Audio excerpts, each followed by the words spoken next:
So welcome back. We've been going through this series here, and my name's Chris Fougere. I'm here with Derryl Theissen of My Place Renovation, Construction, and Design, which we've been talking about some of the tips that people should know before hiring a contractor, or perhaps even thinking about doing it before, like doing it yourself. Right? Because there's kind of like the two schools of thought. Yes. So we've gone over lots of great tips, and we've made it all the way to number 6, if I'm not mistaken. We're at number 6. Number 6. So tip number 6 of the mistakes or things people should know before hiring a contractor. Paying before the work is done. Okay. You've all heard the stories of the family who's out $2,000 because the contractor didn't come back and didn't provide all the materials and the labor, and they have to get somebody else to come in and pick up where he left off, and it's a costly mistake.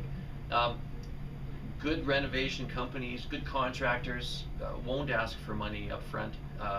They'll ask for payment when materials arrive on site. They'll ask for payment once the work is completed. But to get money up front is really not necessary. You're asking to attract those contractors that don't have the capital to have a legitimate company, and therefore may not come back to complete the job.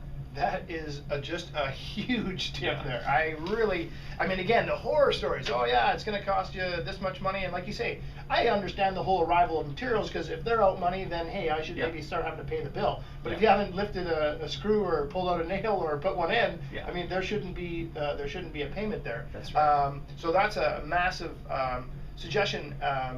And tip, because obviously we've all heard those horror stories, and I won't get into it now, but I've been through one of those myself with my garage. Yeah, so we all have. No, that's a great idea. So basically what you're saying, to summarize, is that if someone says, hey, listen, before we step foot in your house, we're going to need X amount of dollars to start, that's somebody that someone should think heavily about steering clear of. Yeah. Why do you need it up front? Right. Are you needing to pay your last bill with my down payment? Right. You know? Right. Or do I need to come with you to the store, put it on my Visa because you don't have the money to buy my materials? That's okay. Right. Right. Again, how much have you checked out your contractor, and why should you trust him? Right. And if you've checked him out thoroughly and you're comfortable giving him some money for materials up front, then that's fine. But my caution is to not do that for labor. Right, absolutely, absolutely. Well, that's a great tip. Well, and I appreciate we spend an extra minute or two on that, but it's well worth it. And again, it's the tips. If you look below, there's probably links to all the other videos here in this email, or on YouTube, or wherever you happen to be seeing this video. There's links to the other videos. You can get to the other videos. Lots of great conversation between myself and Derryl. Again, more of the information coming from Derryl than anything else.